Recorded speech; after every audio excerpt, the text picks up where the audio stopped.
Mi hija me llamó a la 1 de la madrugada. Papá, abre la puerta. Tengo frío. Mi corazón se detuvo. Ella murió hace 4 años. Mientras miraba hacia afuera, ella estaba parada detrás de la reja, empapada, pálida y temblando.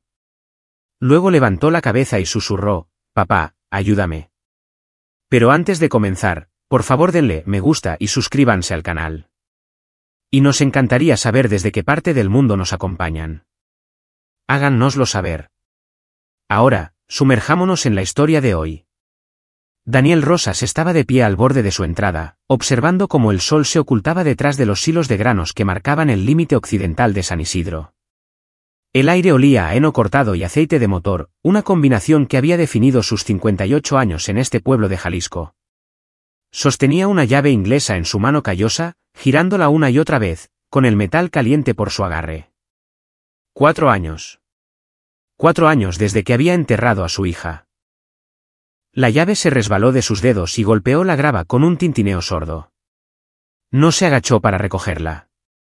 En cambio, se quedó mirando la casa de enfrente, donde la vieja doña Patricia regaba sus petunias. Las mismas petunias que había estado regando cada tarde desde 1987. Todo en San Isidro permanecía igual. Todo excepto las personas que se iban y nunca regresaban. Daniel volvió a entrar en su garaje, sus botas con punta de acero crujiendo sobre las piedras sueltas. Las luces fluorescentes zumbaban en lo alto, proyectando sombras duras sobre el bloque del motor que había estado reconstruyendo. Había comenzado este proyecto la semana después de la muerte de Elena, pensando que el trabajo calmaría su mente. No lo había hecho. El motor permanecía allí medio ensamblado, un monumento a su incapacidad para concentrarse en cualquier cosa que no doliera. Se limpió las manos en un trapo ya negro de grasa y se dirigió hacia su pequeña oficina en la parte trasera del taller. El escritorio estaba enterrado bajo facturas, catálogos de piezas y tazas de café que había olvidado lavar. Se dejó caer en la silla crujiente y abrió el cajón inferior donde guardaba las cosas que no podía tirar. Una fotografía estaba encima, Elena a los 19 años, sosteniendo su certificado de preparatoria. Su sonrisa era tan amplia que parecía que podría romperle la cara. Tenía los ojos marrones de él y los rasgos delicados de su madre, una combinación que la había hecho hermosa de una manera que la avergonzaba. Siempre había restado importancia a los cumplidos, siempre intentaba hacerse más pequeña. Esa debería haber sido su primera pista.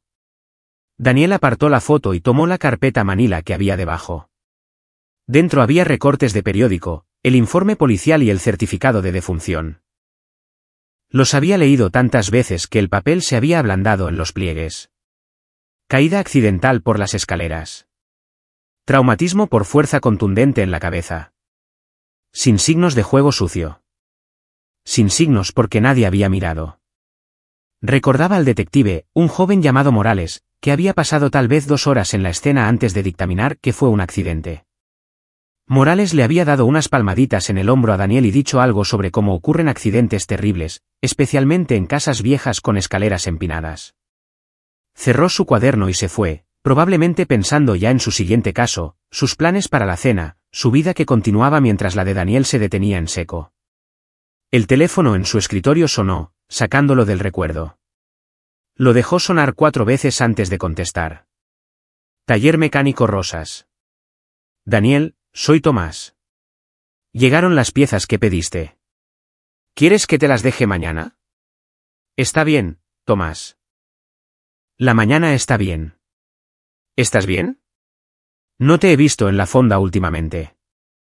Daniel miró la fotografía de Elena. Estoy bien. Solo ocupado. Bueno, no te pierdas. Alicia hace su mole los jueves. No, lo tendré en cuenta. Colgó antes de que Tomás pudiera decir algo más. La gente en San Isidro era amable, pero su amabilidad venía con preguntas, preocupación y la expectativa tácita de que 4 años eran suficientes para seguir adelante. No entendían que el duelo no era una herida que sanaba. Era una habitación en la que aprendías a vivir. Y algunos días las paredes apretaban más que otros. Daniel cerró la carpeta y la devolvió al cajón. Apagó las luces y cerró el taller, caminando la corta distancia hasta su casa de al lado. La luz del porche estaba encendida, proyectando un brillo amarillo sobre los escalones desgastados. Tenía la intención de volver a pintarlos el verano pasado, pero nunca llegó a hacerlo. Elena lo habría notado. Ella siempre notaba cuando él dejaba pasar las cosas. Adentro, la casa se sentía demasiado tranquila. Había vivido solo desde que su esposa murió de cáncer cuando Elena tenía 12 años, pero el silencio se sentía diferente entonces.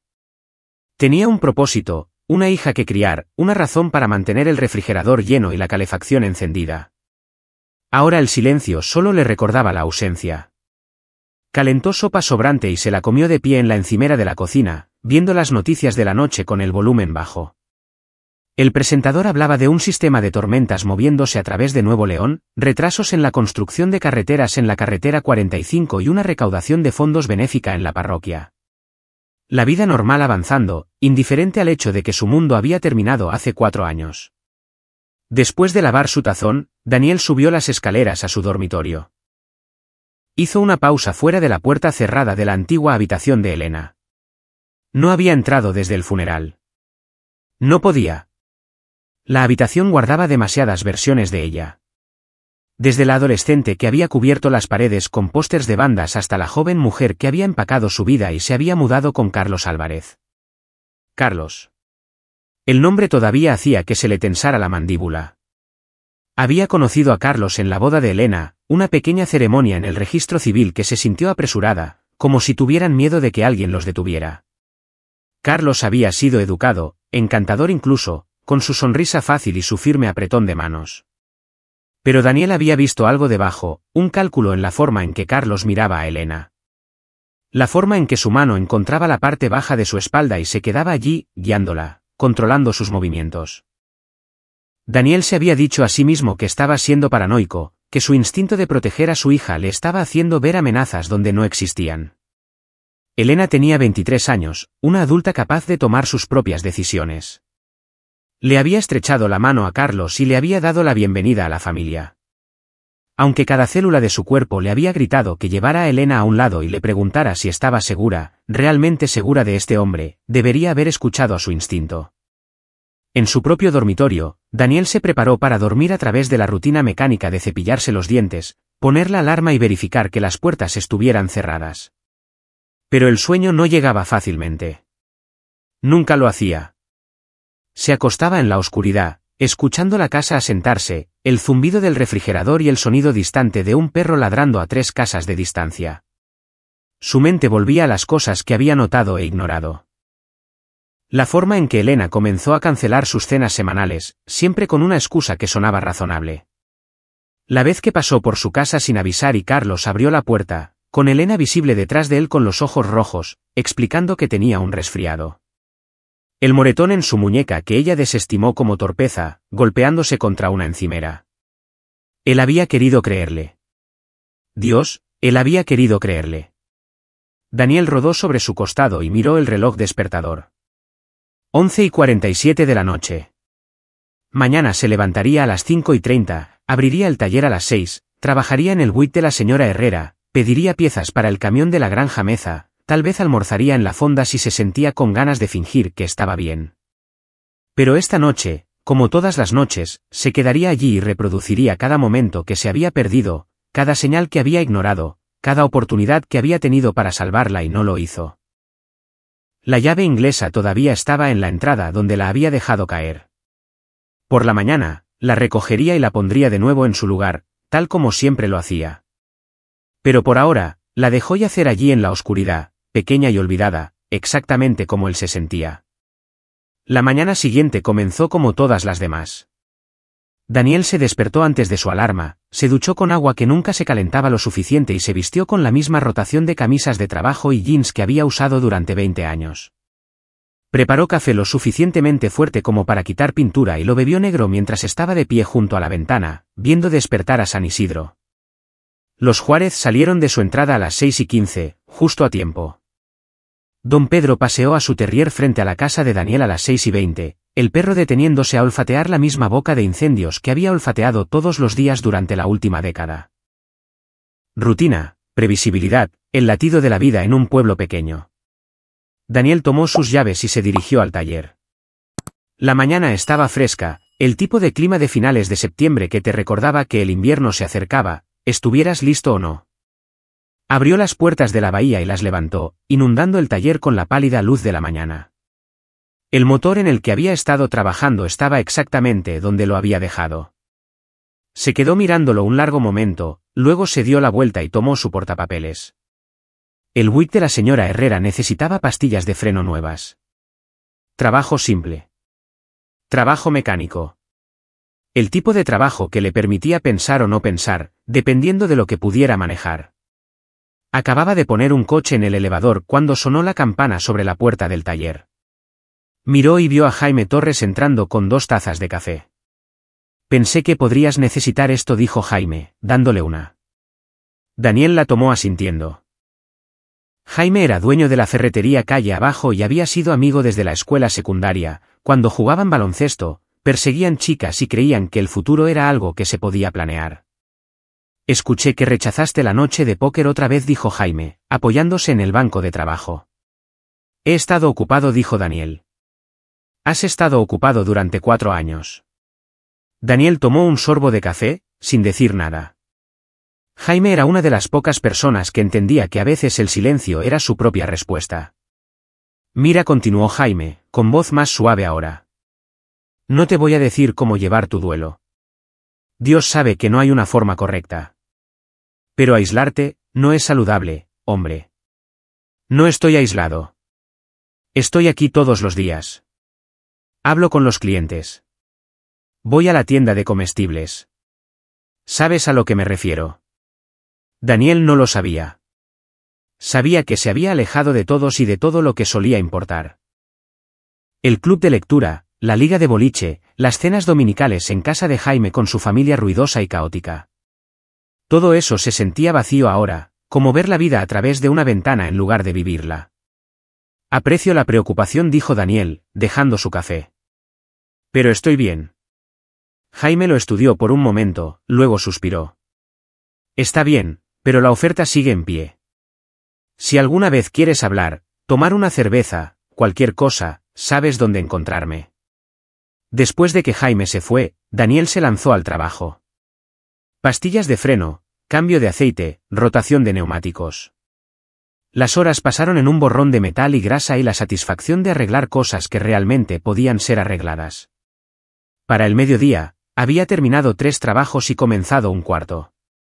Estaba con los codos metidos en un motor cuando lo escuchó. Disculpe. Daniel levantó la vista para encontrar a una mujer parada en la puerta del taller. Tenía tal vez 30 años, vestía jeans y una chaqueta, con el cabello oscuro recogido en una cola de caballo. No la reconoció. ¿Puedo ayudarla?, preguntó, limpiándose las manos. ¿Es usted Daniel Rosas? Algo en su voz le hizo enderezarse. Lo soy. Yo era amiga de Elena. ¿Podríamos hablar? El aire pareció abandonar el taller. Daniel la miró fijamente, con el corazón latiendo de repente demasiado rápido. ¿Quién es usted? Mi nombre es Olivia Martínez. Elena y yo trabajábamos juntas en la oficina de catastro municipal. Daniel había escuchado el nombre. Elena había mencionado a una Olivia un par de veces, pero nunca se habían conocido. Hizo un gesto hacia su oficina. Pase por aquí. Caminaron por el taller en silencio. Daniel movió una pila de papeles de la silla libre y se la ofreció. Ella se sentó, con las manos apretadas fuertemente en su regazo. Debería haber venido antes, dijo ella. He estado tratando de reunir el valor para... Bueno, por años. Daniel se sentó en la silla de su escritorio. ¿De qué se trata esto? Olivia respiró hondo. Se trata de Elena y Carlos. Y de lo que realmente le pasó a ella. La habitación pareció inclinarse. Daniel agarró el reposabrazos de su silla, obligándose a mantener la calma. Continué. No sé cuánto sabía sobre su relación, pero no era. No era buena. Señor Rosas, Carlos era. Hizo una pausa, buscando las palabras. Él controlaba todo. Su dinero, su horario, con quién hablaba. Elena trató de ocultarlo, especialmente de usted. ¿Por qué? La palabra salió más áspera de lo que pretendía. Porque ella lo amaba a usted. No quería que se preocupara o se culpara por no verlo antes, y porque tenía miedo. Miedo de lo que Carlos haría si alguien intentaba intervenir. Las manos de Daniel comenzaron a temblar. Las presionó planas contra el escritorio. La policía dijo que fue un accidente. La policía apenas investigó. Tomaron la palabra de Carlos para todo. Olivia se inclinó hacia adelante, con los ojos urgentes. Señor Rosas, Elena vino a mí 3 días antes de morir. Me dijo que iba a dejarlo. Encontró un departamento, empacó una maleta, la escondió en casa de una amiga. Tenía un plan. ¿Qué pasó? Carlos se enteró. No sé cómo, pero lo hizo. Y esa noche. No terminó la frase. No tuvo que hacerlo. Daniel sintió que algo se rompía dentro de él, algo que había estado sellado y presurizado durante 4 años. ¿Por qué no le dijo esto a nadie? Lo intenté. Fui a la policía el día después de que sucedió. El detective Morales tomó mi declaración, pero dijo que sin evidencia física, no había nada que pudiera hacer. Carlos ya había dado su versión de los hechos y coincidía con la escena. ¿Accidente? Eso es lo que todos querían creer porque la alternativa era demasiado fea. Daniel se puso de pie, necesitando moverse, necesitando hacer algo con la rabia que se acumulaba en su pecho. Caminó por la pequeña oficina, sus botas rozando el suelo de concreto. Hay más, dijo Olivia en voz baja. Elena llevaba un diario. Me habló de él una vez. Dijo que estaba documentando todo en caso de que alguna vez necesitara pruebas. No sé dónde está, pero si pudiera encontrarlo. ¿Por qué me dice esto ahora? Porque ya no puedo vivir con ello. Cada vez que veo a Carlos por el pueblo, sonriendo y riendo como si nada hubiera pasado, como si no hubiera destruido a la persona más amable que he conocido. No puedo. Alguien tiene que hacer algo. Daniel dejó de caminar y la miró. Dijo que ella mencionó un diario. ¿Dijo dónde lo guardaba? Estaba paranoica de que Carlos lo encontrara, así que no lo guardaba en su casa. Creo que podría haber tenido una unidad de almacenamiento o tal vez se lo dio a alguien para que lo guardara. Un recuerdo surgió.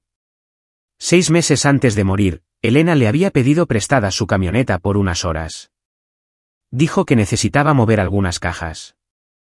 Él le había dado las llaves sin hacer preguntas, imaginando que no era asunto suyo lo que una mujer casada hacía con sus pertenencias. Las unidades de almacenamiento en la carretera 14, dijo él. Podría haber alquilado una allí. Olivia se puso de pie. Le he dicho todo lo que sé. Lo que haga con esta información depende de usted, pero por favor. Su voz se quebró ligeramente. Por favor, no deje que se salga con la suya. Después de que ella se fue, Daniel se sentó en el silencio de su oficina. La luz fluorescente zumbaba sobre él. Un coche pasó afuera, con la radio demasiado alta. En algún lugar a la distancia, un perro ladró. Abrió el cajón inferior de su escritorio y sacó la carpeta de nuevo. El certificado de defunción le devolvió la mirada. Caída accidental, traumatismo por fuerza contundente. Sin signos de juego sucio. Pero había habido señales. Simplemente había estado demasiado asustado o confiado o cansado para verlas. Daniel cerró la carpeta y se puso de pie. Cerró el taller, subió a su camioneta y condujo hacia la instalación de almacenamiento en la carretera 14. No se permitió pensar en lo que podría encontrar o en lo que haría si lo encontraba. Solo condujo, con las manos firmes en el volante, su mente tranquila por primera vez en 4 años. La instalación era un conjunto de edificios de metal detrás de una cerca de alambre. Daniel se detuvo frente a la oficina, un pequeño remolque con un letrero pintado a mano que decía Almacenes San Isidro. Seguros y económicos. Una mujer de unos 60 años estaba sentada detrás del escritorio haciendo un crucigrama. Levantó la vista cuando él entró. ¿Le ayudó? Estoy buscando información sobre una unidad que podría haber sido alquilada por mi hija. ¿Elena Rosas, o posiblemente Elena Álvarez? La mujer frunció el ceño. No puedo dar información sobre nuestros inquilinos. Política de privacidad. Daniel sacó su cartera y le mostró la foto de Elena, la de su graduación de preparatoria. Murió hace 4 años. Soy su padre. Solo necesito saber si tenía una unidad aquí. La expresión de la mujer se suavizó. Se giró hacia su computadora y tecleó por un momento. Elena Álvarez, unidad 47. Pagado por 5 años por adelantado en 2019. Todavía le quedan 3 años. El corazón de Daniel martilleaba. ¿Puedo acceder a ella? Usted no figura como usuario autorizado. Su esposo sí, sin embargo. Carlos Álvarez. ¿Ha estado él aquí recientemente? La mujer revisó sus registros. No desde justo después de que ella falleció. Vino, limpió la mayor parte de la unidad. Se llevó 3 o 4 cajas con él. Sin embargo, todavía podría haber algunas cosas. Daniel se apoyó en el mostrador. Señora, necesito entrar en esa unidad. Lo que quede allí dentro es todo lo que me queda de mi hija. Ella lo miró por un largo momento, luego suspiró. No vi nada. La unidad 47 está en el edificio C. Aquí tiene una llave de repuesto. Tráigala de vuelta cuando termine. El edificio C estaba en el extremo más alejado de la instalación.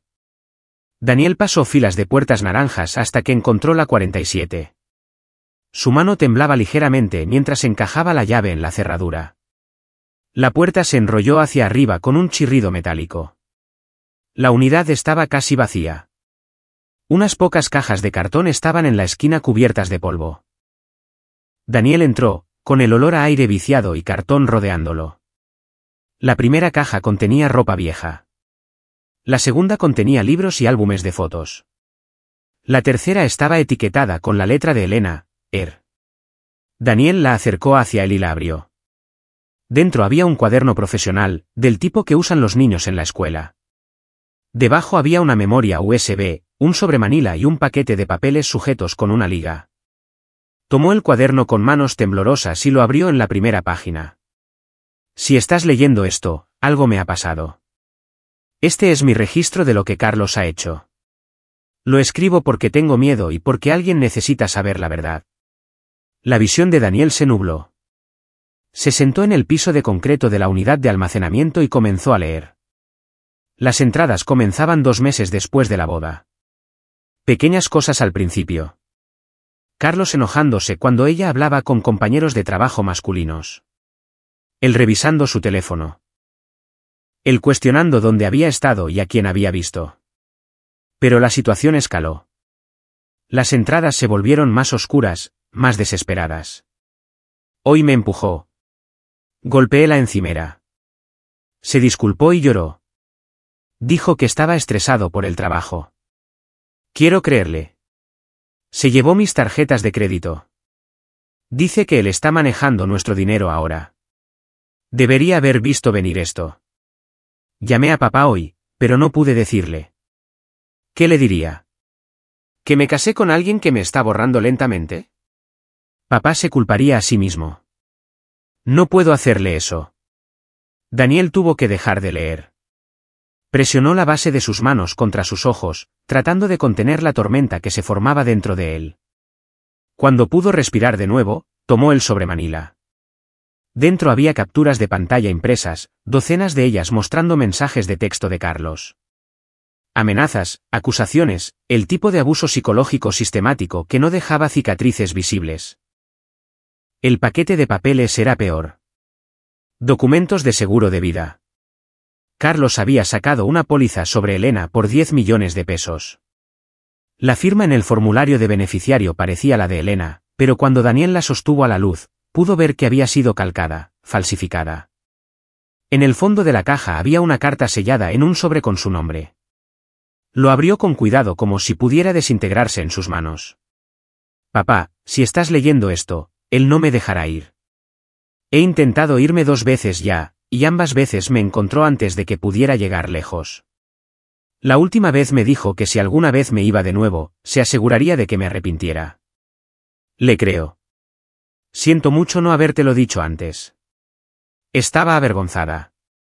Pensé que podía manejarlo.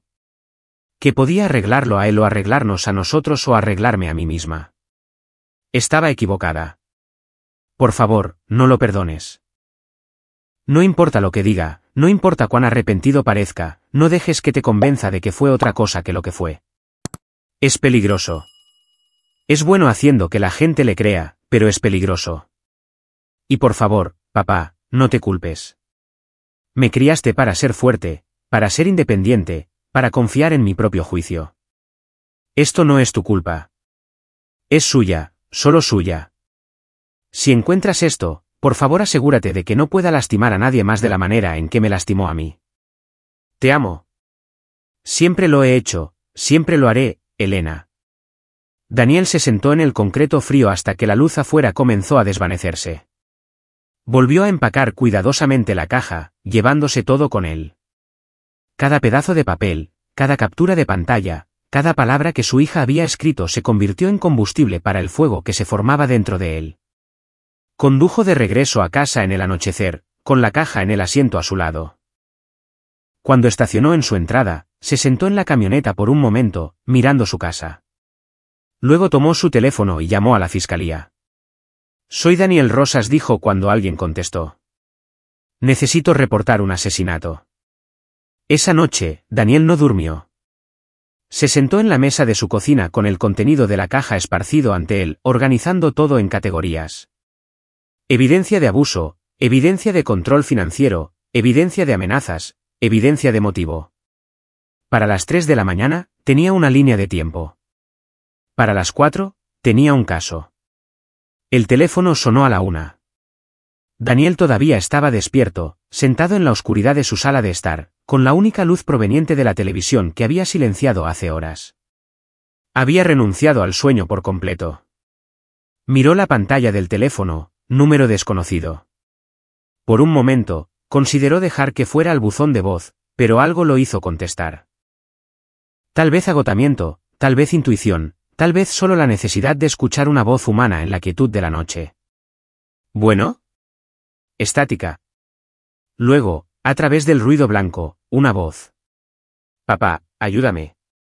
El teléfono se resbaló de la mano de Daniel y cayó al suelo con estrépito. Lo miró fijamente como si fuera un ser vivo, con la respiración entrecortada y dolorosa. Era la voz de Elena. No era posible. No era posible. 4 años en la tierra. Él mismo había cargado su ataúd, sentido el peso de este, sentido la finalidad de bajarla a la tierra. Recogió el teléfono con manos temblorosas y lo presionó contra su oído. Pero la línea se había cortado. Solo un tono plano de una llamada desconectada. Daniel se quedó congelado, su mente tratando de procesar lo que había escuchado. Era su voz. Él reconocería la voz de su hija en cualquier lugar, en cualquier condición, después de cualquier cantidad de tiempo. Pero no podía ser. No era posible. Entonces recordó. En su primer año de universidad, Elena había tomado una clase de radiodifusión. Se había grabado a sí misma leyendo poesía, practicando su entrega vocal, trabajando en su dicción. Él la había ayudado con el lado técnico, configurando el micrófono, ajustando los niveles.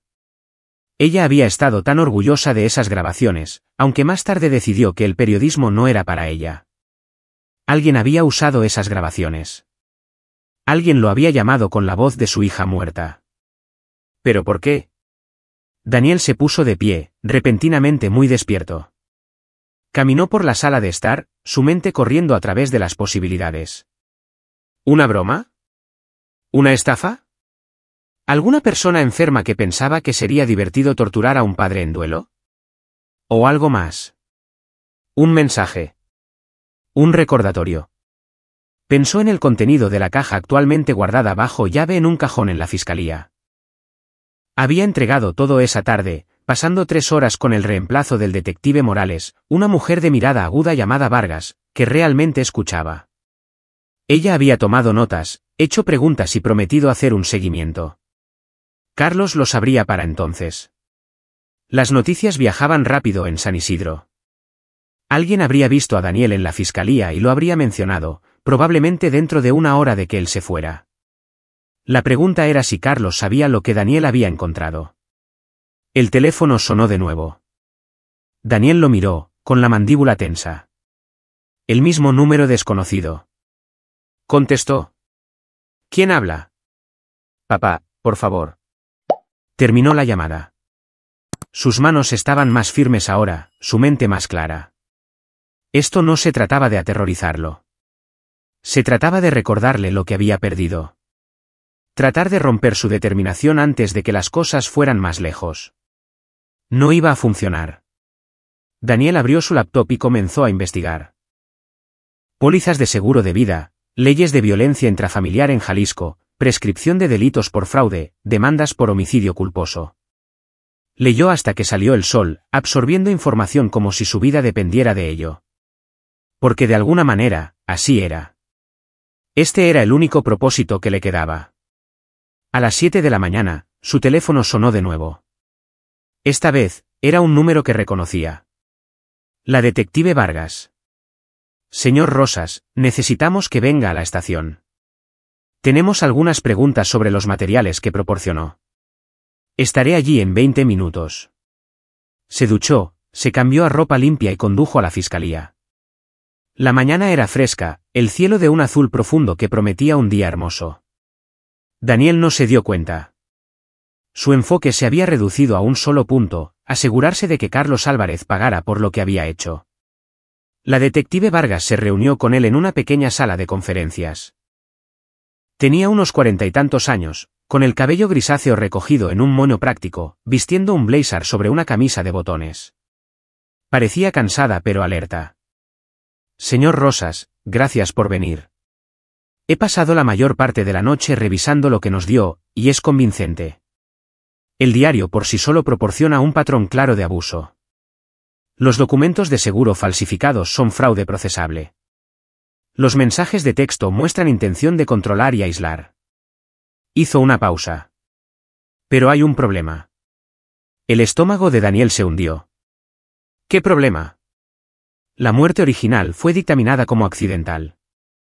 Necesitamos reabrir el caso, lo que significa convencer al fiscal del estado de que hay suficiente evidencia para sugerir homicidio. Ese es un estándar alto. Pero tienen el diario. Tienen pruebas de que él la estaba abusando, de que tenía un motivo financiero. Lo sé, y estoy de acuerdo con usted. Pero han pasado 4 años. La evidencia física ha desaparecido. Los testigos se han dispersado. Estaríamos construyendo un caso casi enteramente sobre evidencia circunstancial y los propios escritos de su hija, los cuales un abogado defensor argumentaría que podrían haber sido exagerados o malinterpretados. Daniel se obligó a mantener la calma. ¿Qué necesita? Más evidencia. Testigos que puedan corroborar el abuso. Registros financieros que muestren el pago del seguro. Cualquier cosa que conecte los puntos entre el patrón de comportamiento y su muerte. Vargas se inclinó hacia adelante. Señor Rosas, quiero ayudarlo. Mi trabajo es encontrar la verdad, pero necesito que me ayude a construir un caso blindado. Dígame qué hacer. Hable con personas que los conocían. Sus compañeros de trabajo, vecinos, cualquiera que pudiera haber visto o oído algo.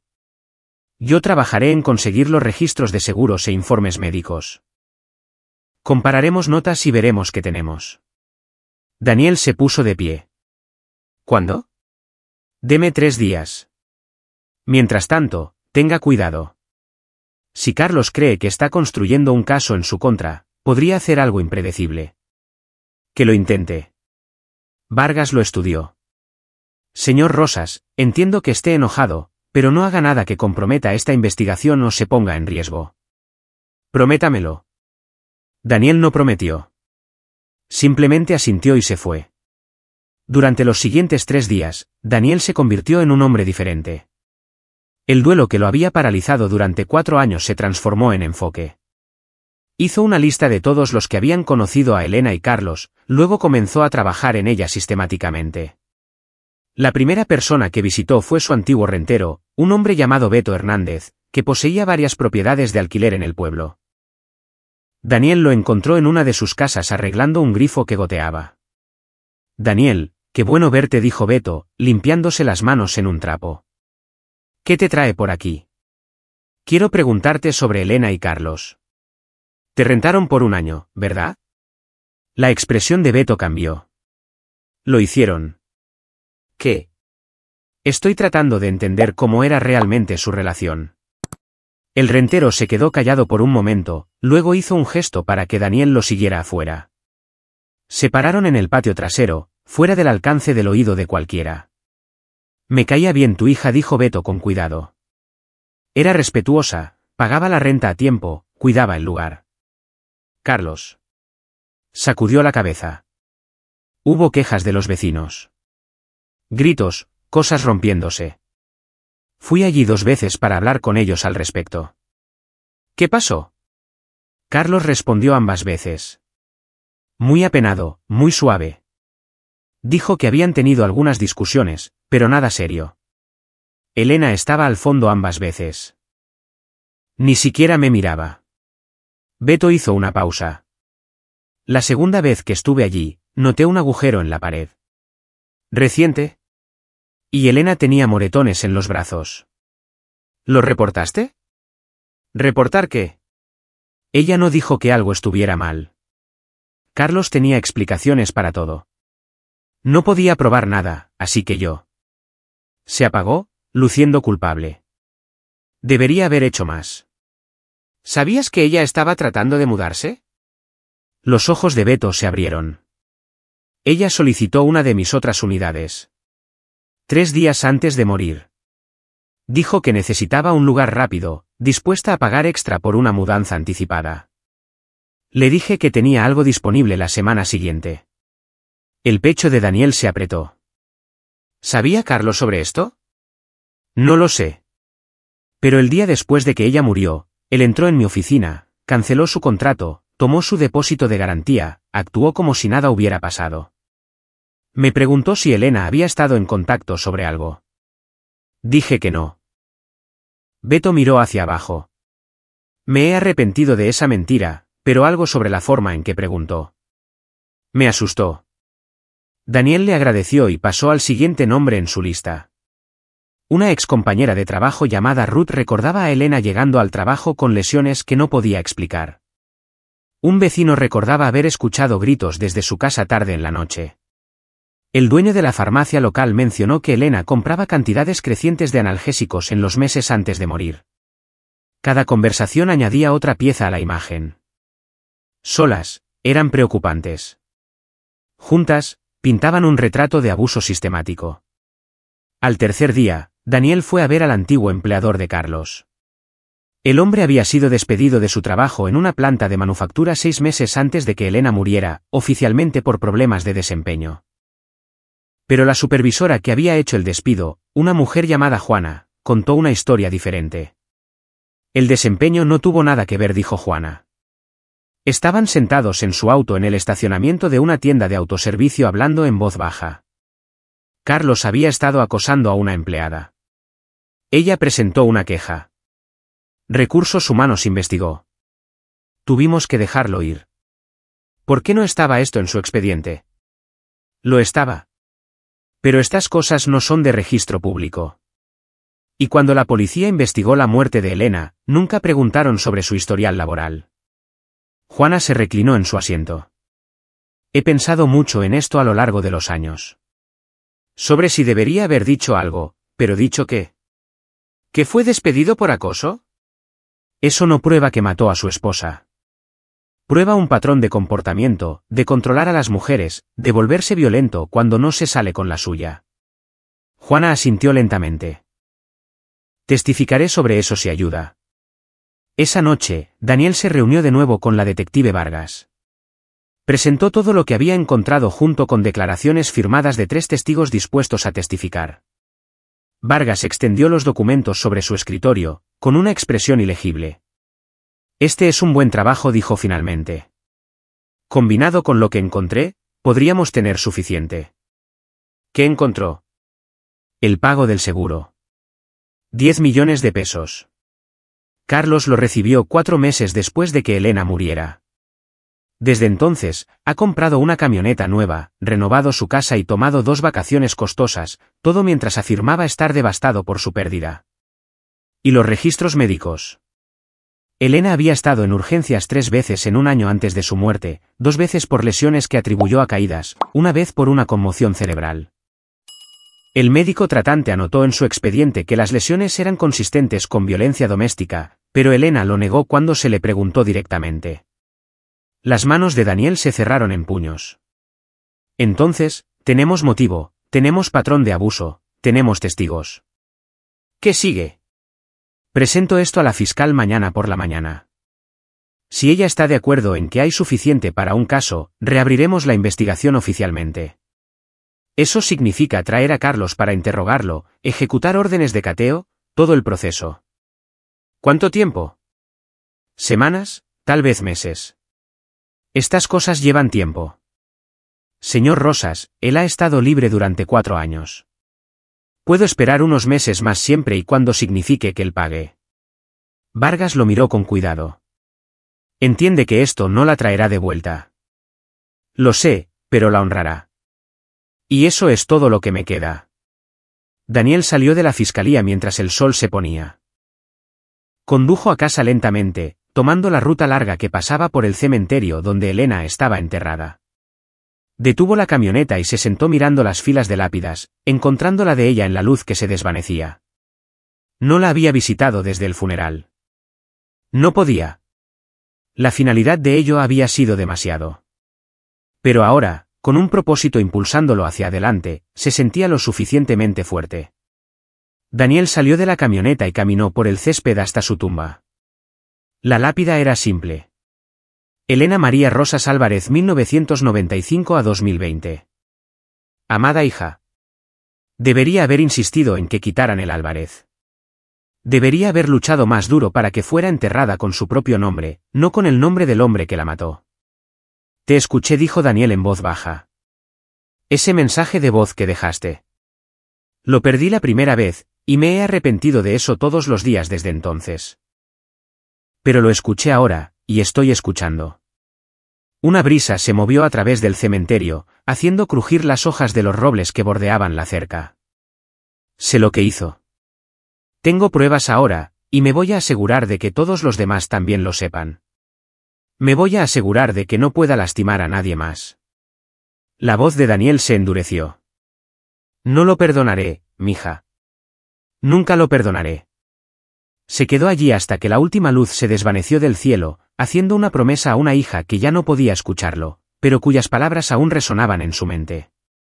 Luego condujo a casa, abrió su puerta y esperó a que el teléfono sonara de nuevo. Lo hizo justo a la medianoche. Esta vez, Daniel estaba listo.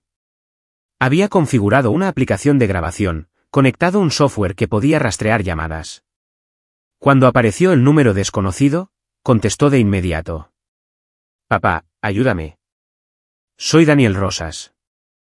Si crees que jugar con la voz de mi hija me asustará, estás equivocado. Sé quién está detrás de esto y sé lo que hiciste. Silencio. Luego la línea se cortó. El teléfono no volvió a sonar esa noche. La fiscal acordó reabrir el caso un martes por la mañana. La detective Vargas llamó a Daniel a las 8 de la mañana con la noticia. Lo traeremos hoy, dijo ella. Se están ejecutando órdenes de cateo en su casa en este momento. Quería que lo supiera. Daniel había estado despierto desde las 5, sentado en la mesa de su cocina con un café que hacía tiempo que se había enfriado. Gracias, detective Vargas. Señor Rosas, esto va a ser un proceso. Incluso con todo lo que tenemos, él podría pagar la fianza. Podría caminar libre durante meses mientras construimos el caso. Necesito que esté preparado para eso. Lo estoy. Y necesito que se mantenga alejado de él. Sin confrontaciones, sin contacto. Cualquier cosa que haga que pueda interpretarse como intimidación o acoso podría comprometer todo el caso. ¿Entendido? Pero Daniel no estaba seguro de haber entendido. La necesidad de confrontar a Carlos, de mirarlo a los ojos y decirle exactamente lo que sabía, quemaba como ácido en su pecho. Pero se obligó a pensar en Elena, en su carta, en su petición final de que se asegurara de que Carlos no pudiera lastimar a nadie más. Eso era más importante que su necesidad de satisfacción personal. El día se arrastró. Daniel intentó trabajar, pero no podía concentrarse. Cerró el taller al mediodía y condujo por San Isidro sin rumbo, encontrándose finalmente estacionado afuera de la casa donde Elena había muerto. Era una pequeña casa de 2 pisos con fachada blanca y techo oscuro. Las escaleras donde ella había caído estaban adentro, pero Daniel podía imaginarlas perfectamente por las fotos periciales que había visto. Empinadas, estrechas, sin barandal en un lado. Fáciles para caerse. Aún más fáciles para empujar. Un auto se detuvo detrás de él. Daniel miró por su espejo y vio a la detective Vargas. Ella salió y caminó hacia su camioneta, apoyándose en la puerta del pasajero. Imaginé que lo encontraría aquí. ¿Está detenido? Lo está. Lo trajimos hace 1 hora. Está con su abogado ahora. ¿Dijo algo? Nada útil. Negó todo. Actuó sorprendido y herido de que incluso sugiriéramos que tenía algo que ver con la muerte de Elena. Su abogado ya está hablando de acoso y acusaciones infundadas. Vargas miró la casa. Pero encontramos algo interesante durante el cateo. ¿Qué? Un teléfono desechable en su sótano, escondido en una caja de herramientas viejas. Tiene un archivo de grabaciones. La voz de Elena. Para lo que suena como esos viejos proyectos de radiodifusión que mencionó. Daniel contuvo el aliento. Él era el que me estaba llamando. Eso parece. Estamos haciendo que el equipo forense lo confirme, pero sí. Él lo ha estado acosando, tratando de asustarlo. No funcionó. No, no lo hizo. Vargas se enderezó. La fiscal quiere reunirse con usted mañana. Repasar su testimonio, prepararlo para lo que viene. ¿Puede estar en su oficina a las 10? Estaré allí. Esa noche, Daniel no pudo comer. Se sentó en su sala de estar, con la televisión encendida pero sin verla, su mente recorriendo todo lo que había llevado a este momento. Los 4 años de no saber. La conversación con Olivia que lo había empezado todo. El descubrimiento del diario de Elena. Los testigos dispuestos a presentarse. Y ahora, finalmente, Carlos bajo custodia, enfrentando preguntas, enfrentando consecuencias. No era suficiente. Nunca sería suficiente. Pero era algo. A la mañana siguiente, Daniel llegó a la oficina de la fiscalía 15 minutos antes. La recepcionista lo llevó a una sala de conferencias donde esperaba una mujer de unos 50 años, rodeada de archivos y blocs legales cubiertos de notas. Señor Rosas, soy Hilda Valdez. Gracias por venir. Le estrechó la mano firmemente. He estado revisando todo lo que la detective Vargas y su equipo han compilado junto con los materiales que usted proporcionó. Quiero guiarlo a través de lo que tenemos y cómo será el proceso en adelante. Durante las siguientes 2 horas, Hilda Valdez expuso el caso pieza por pieza. Las entradas del diario, los documentos de seguro falsificados, el patrón de abuso documentado a través de declaraciones de testigos y registros médicos, el teléfono desechable con las llamadas de acoso, el pago del seguro de vida y los gastos posteriores de Carlos. Esto es lo que estamos buscando imputarle, dijo Hilda. Violencia familiar agravada, fraude de seguros, control coercitivo, falsificación de documentos. Y estamos presentando el caso para reabrir la investigación de la muerte como un homicidio potencial. ¿Potencial? Señor Rosas, quiero ser honesta con usted. El cargo de homicidio va a ser el más difícil de probar. Han pasado 4 años.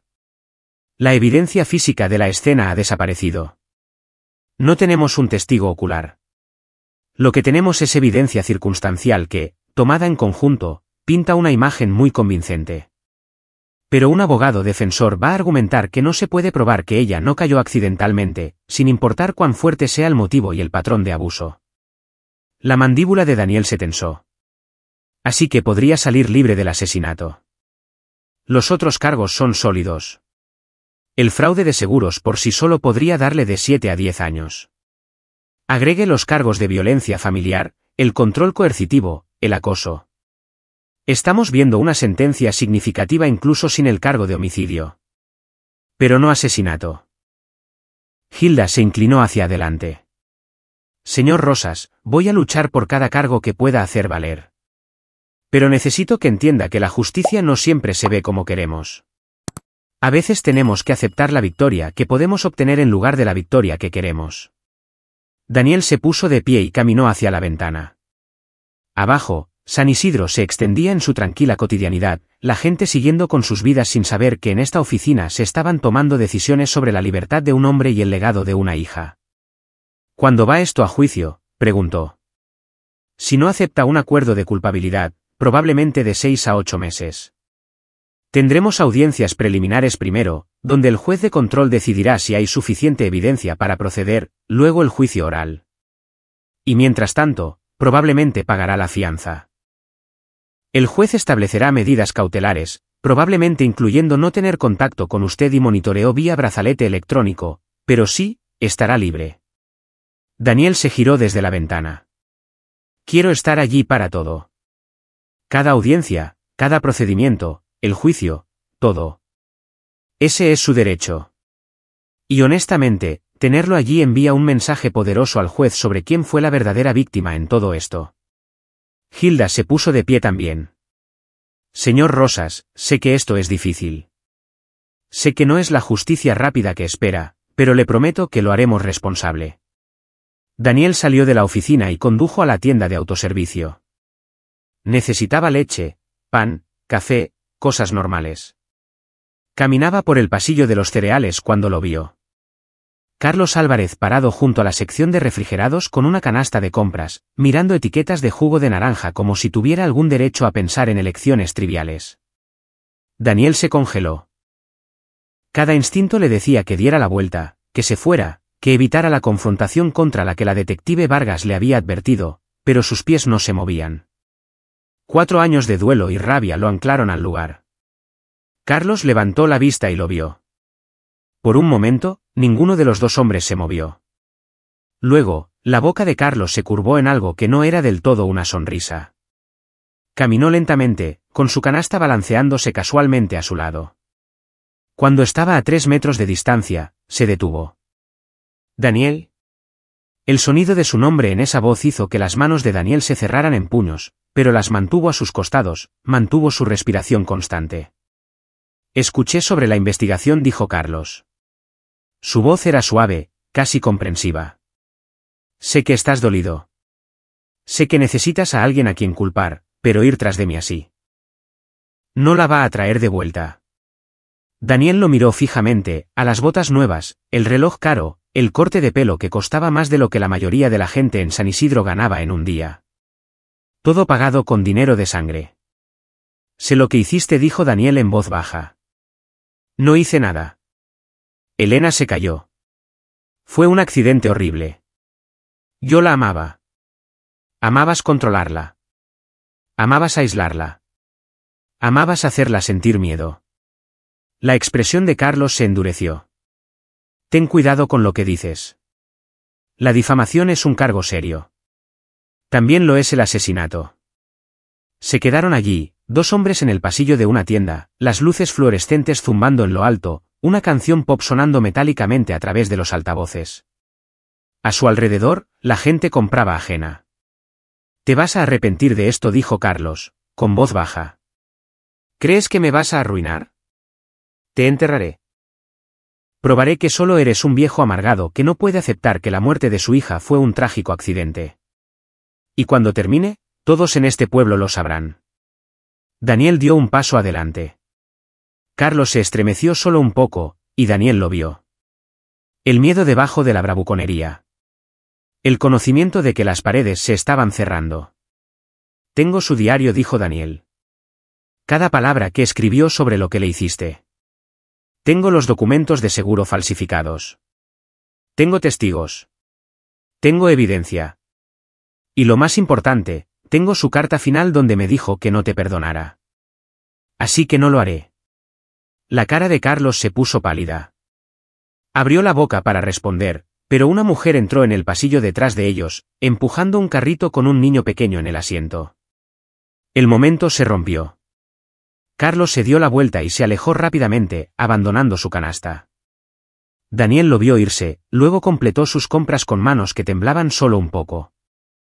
Cuando llegó a casa, encontró a la detective Vargas esperando en su porche. Escuché que tuvo un encuentro en la tienda, dijo ella. 3 personas diferentes llamaron. No lo toqué. No lo amenacé. Lo sé. Múltiples testigos confirmaron que solo hablaron. Pero Daniel. Ella suspiró. Por favor, trate de evitarlo. Él ya está hablando con su abogado sobre solicitar una orden de restricción contra usted. Que lo haga. No soy yo quien debería tener miedo. Vargas lo estudió. Es diferente de lo que era hace un mes. Hace un mes, me estaba ahogando. Ahora estoy nadando. Solo no nade tan fuerte que se olvide de respirar. Durante las siguientes semanas, el pueblo de San Isidro se dividió sin que nadie lo dijera explícitamente. Estaban aquellos que creían a Daniel, que siempre habían pensado que había algo extraño en Carlos. Y estaban aquellos que pensaban que Daniel era un padre en duelo buscando a alguien a quien culpar, incapaz de aceptar que a veces suceden cosas terribles. La audiencia preliminar estaba programada para un jueves de noviembre. Daniel llegó al juzgado una hora antes, sentado en su camioneta en el estacionamiento, viendo a la gente entrar. Reconoció a la mayoría de ellos. Este era su pueblo. Estos eran sus vecinos. Y ahora todos iban a escuchar los peores detalles de la vida de su hija. La detective Vargas lo encontró y lo acompañó adentro. La sala de audiencias era más pequeña de lo que esperaba, con bancos de madera y luces fluorescentes que hacían que todos parecieran ligeramente enfermos. Tomó asiento detrás de la mesa del fiscal donde Hilda Valdez estaba organizando sus archivos. Cuando trajeron a Carlos, Daniel se obligó a mirar. Carlos vestía un traje, su cabello cuidadosamente peinado, su expresión cuidadosamente neutral. Parecía un ciudadano ejemplar, acusado injustamente.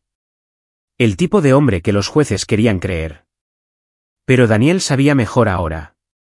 Había visto detrás de la máscara. La audiencia duró 4 horas.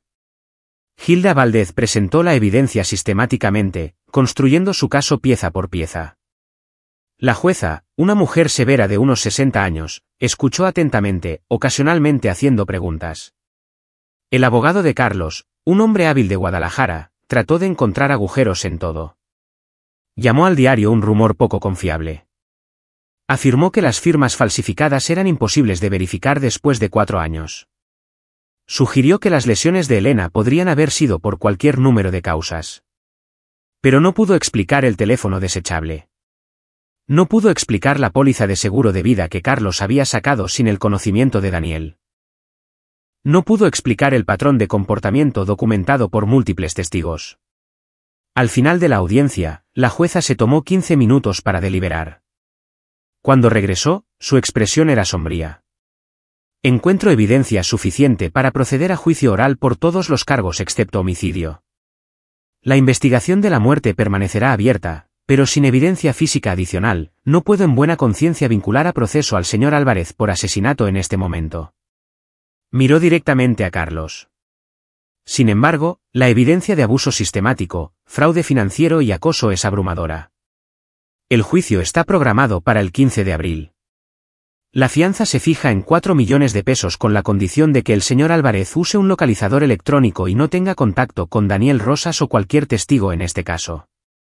La cara de Carlos se puso roja. Su abogado le susurró algo urgente al oído, pero Carlos no estaba escuchando. Se giró y miró directamente a Daniel, su expresión llena de odio. Daniel le devolvió la mirada, sin inmutarse. Fuera del juzgado, se había reunido un pequeño grupo de reporteros. Daniel los ignoró, caminando hacia su camioneta con la cabeza gacha, pero una voz gritó: «Señor Rosas, ¿siente que se está haciendo justicia?». Se detuvo, se giró y miró a la joven mujer sosteniendo el micrófono. «Justicia sería que mi hija siguiera viva», dijo. «Pero la rendición de cuentas es un comienzo». Subió a su camioneta y se alejó. Los meses entre la audiencia y el juicio fueron extraños. Daniel volvió a trabajar, pero la rutina se sentía diferente ahora. Ya no estaba simplemente llenando el tiempo. Se estaba preparando. Todos los días revisaba la evidencia con Hilda Valdez. Todas las semanas se reunía con la detective Vargas para discutir el caso. Y todas las noches pensaba en Elena. No en la mujer asustada de las entradas del diario, sino en la niña que había sido antes de Carlos. La que lo había ayudado en el taller pasándole herramientas y haciendo preguntas sobre cómo funcionaban los motores. La que leía libros en su porche en verano, con los pies colgando del borde. La que lo abrazó antes de irse a la universidad y susurró: «Te haré sentir orgulloso, papá». Ella lo había hecho sentir orgulloso. Había sobrevivido más tiempo del que nadie debería tener que hacerlo en la situación en la que Carlos la había atrapado. Documentó todo, planeó su escape, se defendió de la única manera que pudo. Había sido más fuerte de lo que nadie sabía. El juicio comenzó un lunes de abril. El juzgado estaba lleno. Daniel se sentó en la primera fila usando el único traje que poseía, con las manos cruzadas en su regazo. Durante las siguientes 2 semanas, Hilda Valdez expuso el caso. Testigo tras testigo subió al estrado. Olivia testificó sobre el miedo de Elena y su plan de escape. Beto Hernández testificó sobre las quejas y los moretones. Ruth testificó sobre las lesiones en el trabajo. El médico de urgencias testificó sobre sus sospechas de violencia doméstica. Los peritos contables explicaron el fraude de seguros. Los expertos en informática forense confirmaron el teléfono desechable y las llamadas de acoso.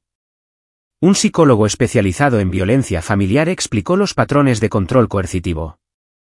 Y Daniel testificó sobre encontrar la unidad de almacenamiento, leer el diario de su hija y recibir su carta final. El abogado de Carlos trató de pintar a Daniel como obsesionado, como un padre incapaz de dejar ir. Pero cada vez que lo intentaba, Hilda Valdez redirigía de nuevo a la evidencia, los documentos, las grabaciones, los testigos, el innegable patrón de abuso y explotación. El propio Carlos no testificó. Su abogado le aconsejó que no lo hiciera, probablemente porque sabían que se derrumbaría bajo el interrogatorio. El jurado deliberó durante 6 horas. Cuando regresaron, Daniel se puso de pie con todos los demás en la sala de audiencias, su corazón martilleando tan fuerte que podía sentirlo en su garganta. Sobre el cargo de violencia familiar agravada, ¿cómo encuentran al acusado? Culpable. ¿Sobre el cargo de fraude de seguros? Culpable. ¿Sobre el cargo de control coercitivo? Culpable. ¿Sobre el cargo de falsificación de documentos? Culpable. ¿Sobre los cargos de acoso criminal? Culpable. Culpable cada vez. Otra pieza de justicia para Elena. Carlos se sentó inmóvil mientras se leían los veredictos, con el rostro ceniciento. Su abogado le puso una mano en el hombro, pero Carlos se la sacudió. El juez fijó la sentencia para 3 semanas después. Hasta entonces, Carlos permanecería detenido sin fianza, su riesgo de fuga ahora era demasiado alto. Cuando Daniel salió del juzgado, los reporteros se arremolinaron. Esta vez, se detuvo y dejó que hicieran sus preguntas. ¿Cómo se siente con el veredicto? Aliviado. Y agradecido con todos los que ayudaron a sacar la verdad a la luz. ¿Desearía que el cargo de homicidio se hubiera mantenido? Desearía que mi hija siguiera viva. Eso es todo lo que siempre he deseado. Pero si no puedo tener eso, entonces me alegro de que el hombre que la lastimó esté siendo responsabilizado. ¿Qué le diría a Elena si pudiera? Daniel hizo una pausa, con la garganta apretada. Que la escuché. Que escuché, y que cumplí mi promesa. 3 semanas después, Carlos Álvarez fue sentenciado a 18 años de prisión. Con elegibilidad para libertad condicional, cumpliría al menos 12. Daniel se sentó durante la audiencia de sentencia, viendo cómo el abogado de Carlos hacía una súplica final de clemencia. Viendo cómo el juez la negaba, viendo cómo se llevaban a Carlos con esposas. Su ropa cara y su sonrisa encantadora no significaban nada ahora. Después, Hilda Valdez acompañó a Daniel a su camioneta. Sé que no es cadena perpetua, dijo ella. Sé que no es todo lo que querías. Es suficiente, dijo Daniel. Y lo decía en serio. Es justicia para ella. Eso es todo lo que importa. Esa tarde, Daniel condujo al cementerio. El sol se estaba poniendo, pintando el cielo en tonos de naranja y rosa. Caminó por el césped hasta la tumba de Elena y se sentó a su lado. Se acabó, dijo en voz baja. Él va a prisión. 18 años. Todos saben la verdad ahora. Todos saben lo que te hizo. El viento se movió a través de los árboles, llevando el aroma de pasto recién cortado y flores de primavera. Cumplí mi promesa, cariño. No lo perdoné. Me aseguré de que no pudiera lastimar a nadie más. Daniel tocó la lápida, sus dedos trazando su nombre. Y voy a seguir viviendo. Voy a mantener viva tu memoria. Voy a asegurarme de que la gente recuerde la persona que eras, no solo lo que él te hizo. Se sentó allí hasta que el sol desapareció y aparecieron las primeras estrellas. Luego se puso de pie, se sacudió los pantalones y caminó de regreso a su camioneta. En los meses que siguieron, Daniel comenzó a reconstruir. No la vida que había tenido antes de que muriera Elena, sino algo nuevo, algo que honraba su memoria sin ser consumido por el dolor. Comenzó una fundación en su nombre dedicada a ayudar a sobrevivientes de violencia doméstica. Dio charlas en escuelas sobre cómo reconocer las señales de advertencia de relaciones abusivas. Capacitó a voluntarios en el refugio local, enseñándoles sobre los patrones de control y aislamiento que habían atrapado a su hija. Y lentamente, con cuidado, dejó que la gente volviera a su vida. Empezó a ir a la noche de póker de nuevo.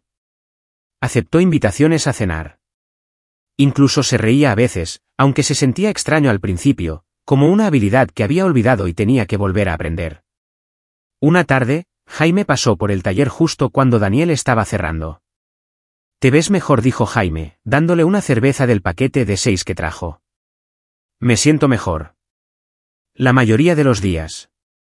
Se sentaron en la banca fuera del taller, viendo la puesta de sol sobre San Isidro. «Lo hiciste bien, ¿sabes?», dijo Jaime. «Lo que hiciste por Elena, lo que estás haciendo ahora por otras personas. Ella estaría orgullosa». Daniel tomó un trago de su cerveza, dejando que las palabras se asentaran. «Eso espero». «Lo sé». Se sentaron en un cómodo silencio mientras la luz se desvanecía. Al otro lado de la calle, doña Patricia regaba sus petunias. Unas casas más abajo, alguien asaba carne, el olor a carbón y grasa flotando en el aire de la tarde. La vida normal continuando, resiliente. Daniel pensó en la llamada telefónica que lo había cambiado todo. La voz de Elena, pidiendo ayuda. No había logrado escucharla la primera vez, pero la segunda vez, incluso si había sido una grabación destinada a intimidarlo, la había escuchado claramente, y había respondido. Eso era todo lo que cualquiera podía hacer realmente. Escuchar cuando alguien pedía ayuda. Creerles.